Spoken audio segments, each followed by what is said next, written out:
देखो झारखंड जो है वो इंडिया का एक ऐसा स्टेट है जो हमेशा से अपने माइनिंग्स यानी कि अपनी खदानों के लिए जाना गया है। कई सारी माइनिंग्स है यहाँ पे, जैसे कि gold mine, copper mine, iron mine, uranium mine, bauxite mine, mica mines, limestone mines यानी कि जो चूना पत्थर होता है मैं उसकी बात कर रहा हूँ, फिर chromite mines, dolomite mines, coal mines यानी कि जो कोयले की खदानें होती हैं, और ऐसी बहुत सी माइंस है यहाँ पे झारखंड में। लेकिन इस वीडियो में हम इस डेडलीस्ट एलिमेंट यूरेनियम माइन और इसी से जुड़े एक गाँव यानी कि जादूगोड़ा के बारे में बात करने वाले हैं।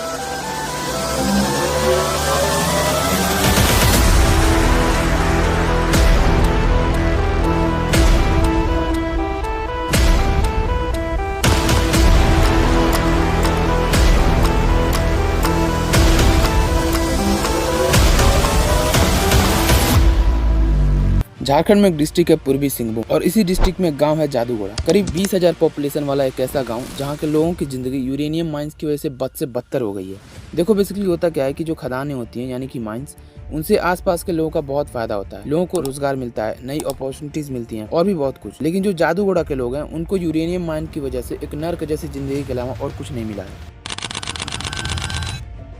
वीडियो में आगे बढ़ने से पहले मैं आपको थोड़ा सा इसका इतिहास बता देता हूँ। साल 1951 की बात है जब एक इंडियन जियोलॉजिस्ट को ये बात पता चलती है कि जादूगोड़ा के आसपास की जो जमीन है उसके अंदर भर भर के यूरेनियम दबा हुआ है, और ये इंडिया की पहली यूरेनियम माइन थी जिसको डिस्कवर किया गया था। उसके बाद साल 1967 आता है और इसी साल से यहाँ पर माइनिंग का काम स्टार्ट हो जाता है। एक और चीज मैं आपको बता दूं कि इस पूरे जादूगोड़ा यूरेनियम माइन को गवर्नमेंट की ही एक कंपनी है UCIL, यही कंपनी इसे ओन करती है। UCIL माने uranium corporation of India limited. और ये जादूगोड़ा यूरेनियम माइन इतनी बड़ी है कि पूरे इंडिया की जो टोटल यूरेनियम कंजप्शन है उसका 25% जादूगोड़ा ही प्रोवाइड करता है। अब आते हैं मेन मुद्दे पे। देखो यूरेनियम को खदानों से निकालने के बाद ऐसा नहीं है कि हम उसे डायरेक्ट यूज कर लेते हैं। सबसे पहले उसके अंदर की इम्प्योरिटीज को अलग करते हैं ताकि हमें हमारे काम की चीज मिल सके, यानी कि प्योर यूरेनियम। एक चीज और मैं आपको बता दूं कि जो यूरेनियम इम्प्योरिटीज के साथ मिक्स होता है उन्हें हम यूरेनियम ओर्स बोलते हैं। तो आगे वीडियो में जब भी मैं यूरेनियम ओर्स बोलूँ तो ये समझ जाना कि मैं उस यूरेनियम की बात कर रहा हूँ जो अभी इम्प्योरिटीज के साथ मिक्सड है, यानी कि रिफाइंड नहीं हुआ है। अब ध्यान से सुनना। देखो जैसे यूरेनियम को खदानों से निकालते हैं उन्हें यूरेनियम प्लांट में भेज दिया जाता है प्रोसेसिंग के लिए। प्रोसेसिंग के बाद जो प्रोडक्ट निकलता है उसे बोलते हैं येलो केक।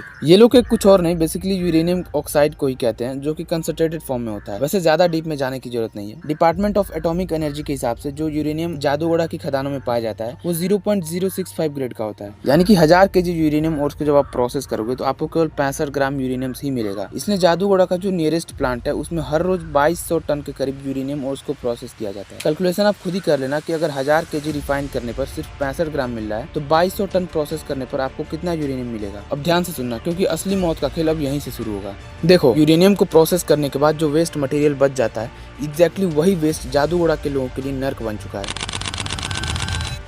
अब यहाँ पे मैं वेस्ट का मतलब किसी कूड़ा करकट की बात नहीं कर रहा हूँ, मैं बात कर रहा हूँ यूरेनियम 236 और यूरेनियम 238 की। बेसिकली होता क्या है कि जब ओर्स को रिफाइन किया जाता है तो उसमें से जनरली 3 तरह की चीजें निकलती हैं, यूरेनियम 235, यूरेनियम 236 और यूरेनियम 238। इनके अलावा भी कई सारे कंपोनेंट्स निकलते हैं लेकिन वो बिल्कुल नेग्लिजिबल होते हैं। अब इन 3 चीजों में से हमारे काम की चीज सिर्फ यूरेनियम 235 है, बाकी के बचे 2 यूरेनियम्स हमारे लिए सिर्फ एक वेस्ट मटेरियल है, और मैं इन्हीं वेस्ट मटेरियल्स की बात कर रहा था। अब इन वेस्ट मटेरियल्स को ठिकाने लगाने के लिए इन्हें लाइम यानी कि चूने के साथ न्यूट्रलाइज करके और फिर टेलिंग पॉन्ड्स में भेज दिया जाता है। टेलिंग पॉन्ड्स बेसिकली एक तरह का स्टोरेज पॉन्ड होता है जिन्हें स्पेशली वेस्ट मटेरियल्स को स्टोर करने के लिए ही बनाया गया होता है। अब जो असली प्रॉब्लम है जादूगोड़ा के लोगों के लिए वो ये टेलिंग पॉन्ड से ही है। देखो बेसिकली होता क्या है कि जो टेलिंग पॉन्ड्स का पानी है वो ग्राउंड वाटर के थ्रू नॉर्मल पॉन्ड्स के पानी में मिक्स होकर और नॉर्मल पॉन्ड्स के पानी को भी रेडियो एक्टिव बना देता है। अब सोचो इसी पानी में वहाँ की महिलाएं कपड़े धोती हैं, बर्तन धोती हैं, वहाँ के बच्चे उसमें खेलते हैं, और फिर यही पानी ग्राउंड वाटर के थ्रू इनके घरों में आता है और लोग उसी पानी को पी के अपनी जिंदगी को नर्क बना लेते हैं। जादूगोड़ा के एक निवासी हैं, उनका नाम मेंशन नहीं करूंगा मैं, वो अपनी कहानी में बताते हैं कि उनके टोटल 8 बच्चे थे। 5 उनके पेट में ही मतलब उनके गर्भ में ही उनका निधन हो गया, और 3 बच्चे जो थे वो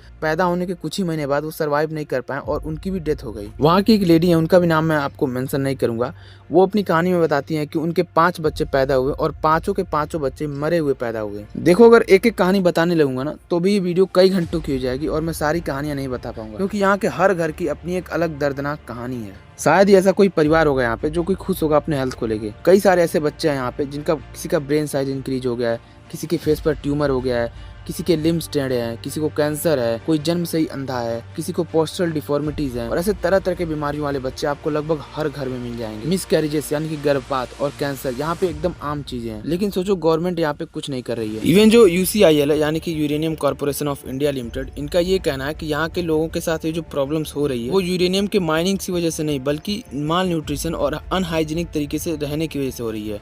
मेरा एक सवाल है इस सिस्टम से, टैक्स तो आखिर जादूगोड़ा के लोग भी दे रहे हैं, तो फिर बदले में उन्हें ये नर्क जैसी जिंदगी क्यों मिल रही है?